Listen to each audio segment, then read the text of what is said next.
Bueno, muy buenos días para todos. Nosotros somos el grupo de ambiente y hoy les vamos a hablar del programa Agroingreso Seguro para hacer pues este mapeo, este esquema del taller. Asimismo les vamos a hablar pues de el contexto, los decision makers, la media, challengers y finalmente del impacto a la opinión pública. Entonces vamos a empezar. Primero definiendo, bueno, diciendo qué proponía este programa Agroingreso Seguro. Agroingreso Seguro se crea bajo la ley 1133 del 2007, eh, en el cual Agroingreso prometía, y según lo especifica acá la ley, era proteger los ingresos de los productores que resultaran afectados ante las distorsiones derivadas de los mercados externos, a mejorar su competitividad en todo el sector, en el sector agropecuario y con ocasión a la internacionalización de la economía. Es decir, esto también lo que proponía era entregar préstamos con bajas tasas de interés, apoyo a los agricultores colombianos. Entonces promover la productividad del sector agropecuario, reducir la desigualdad en el campo y preparar al sector agropecuario, como le decíamos, para enfrentar el reto de esa internacionalización de la economía que se estaba viviendo. Este programa se estaba moviendo en dos componentes. El primero era un apoyo económico directo y el segundo un apoyo de competitividad. Pues este apoyo económico directo se basaba más bien en ayudar, digamos que en proteger los recursos de los agricultores en cualquier periodo de transición para que ellos pudieran mejorar su competitividad y esos procesos de reconversión. Y el segundo, que era la de competitividad, se basaba básicamente en preparar al sector, como ya lo he mencionado, en esa internacionalización de la economía, ¿sí? Mejorar esa productividad y para lograr este proceso. En esos decision makers lo primero que encontramos pues viene siendo de parte del Ejecutivo los ministerios. Y pues primero el Ministerio de Agricultura,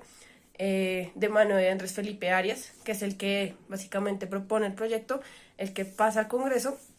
Y otra parte, digamos que lo que vemos muy importante es que dentro de la ley se estipula una creación de un comité intersectorial conformado por varios ministerios para que estos fungieran como de ente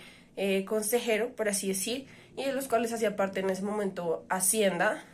Comercio y el Departamento de Planeación.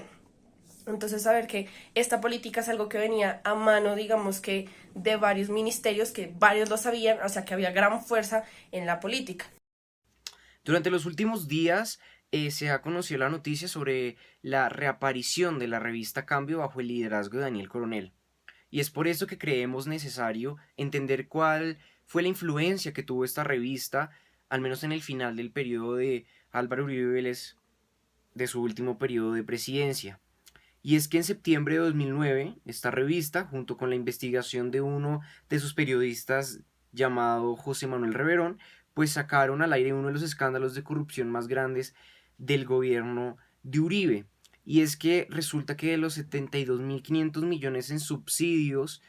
que estaba dando el programa de agroingreso seguro, 306 millones aparecían para la ex señorita Colombia Valery Domínguez,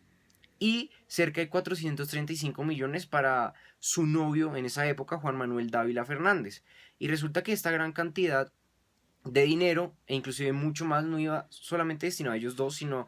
a otra gran cantidad de familias de la región del Caribe y también a diferentes políticos que habrían apoyado a Álvaro Uribe Vélez durante su reelección presidencial. Entonces aquí es donde se destapa este escándalo de corrupción y la revista Cambio tiene bastante influencia, porque como diría Criesi, enmarca cuál va a ser como el debate a nivel público, qué es realmente lo reprochable al menos de todo lo que sucedió con Agroingreso Seguro. Y una de las afirmaciones que dio Jorge Enrique Robledo a partir de esto, y que tiene que ver bastante con lo que afirmaba la revista Cambio, es que el debate del tema no se debería dar de acuerdo a la legalidad de los subsidios, sino pues a la ayuda que se está dando a distintas familias. Y así fue como lo enmarcó básicamente la revista Cambio y que se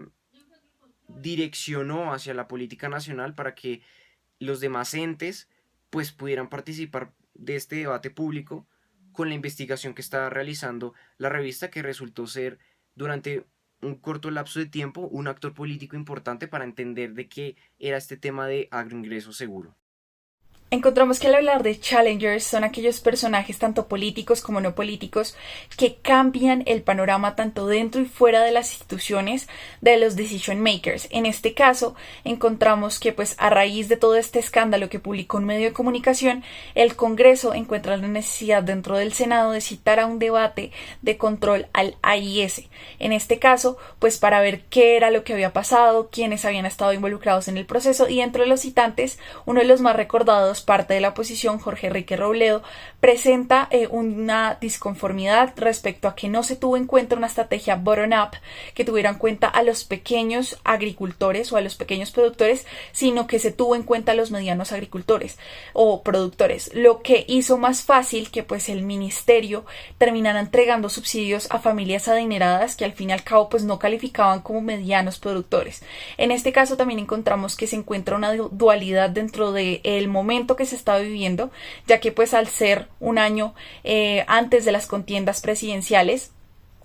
Andrés Felipe Arias, el antiguo ministro de Agricultura, estaba de precandidato con Noemí Sanín por parte del Partido Conservador para la presidencia de ese año. Encontramos así que también uno de los citantes es una persona del mismo partido, y esto refleja cómo cambia la opinión pública y cómo estos insiders se mueven tanto dentro como fuera de sus partidos y en el aforo público o político. Asimismo encontramos a los outsiders, que son aquellas personas que no pertenecen a toda esta parte política y más bien son parte de la sociedad civil y necesitan hacerse escuchar. En este caso, los campesinos y agricultores que se vieron afectados porque no fueron partícipes de este ingreso, pues se comunicaron o hicieron saber sus inquietudes por medio de medios de comunicación, disculpen la redundancia, que hicieron conocer al gobierno sus necesidades y asimismo que se garantizara ese sistema de pesos y contrapesos respecto a la justicia. Asimismo encontramos que respecto al political management, que ya lo habíamos hablado un poco, se encuentra que la estrategia top-down que realizó el Ministerio de Agricultura en ese momento no permitió una debida comunicación política y asimismo permitió que se abriera una brecha para que se hiciera un escándalo y asimismo no se hiciera ese control pues de daños que debería haber cuando algo sale mal dentro de la comunicación política. El último punto que encontramos en nuestra cronología es octubre de 2009, un mes después de que surgieran las denuncias públicas realizadas por la media y que a su vez se dieran las reclamaciones de los challengers. En estos momentos lo que pareció fue la contrarrespuesta por parte del gobierno para reducir el impacto negativo que estaban teniendo todos estos escándalos en la opinión pública.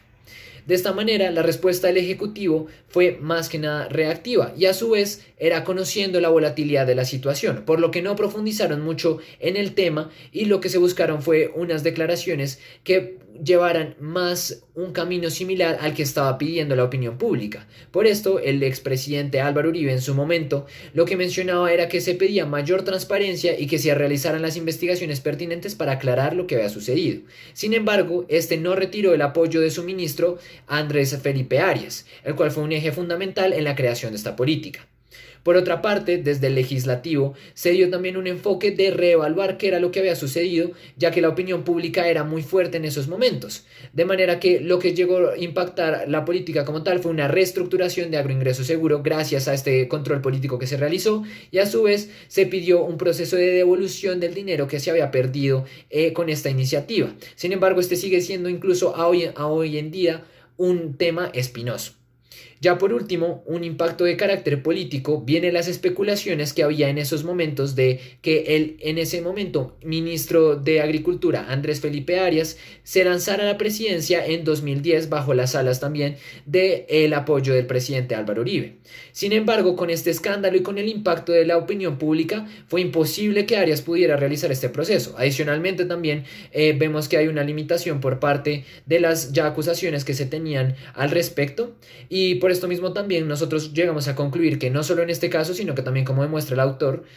la opinión pública es fundamental no solo en periodos de elecciones, sino también en el transcurso de estos 4 años que se dan entre cada una, porque las decisiones que se toman terminan siendo muy importantes para el panorama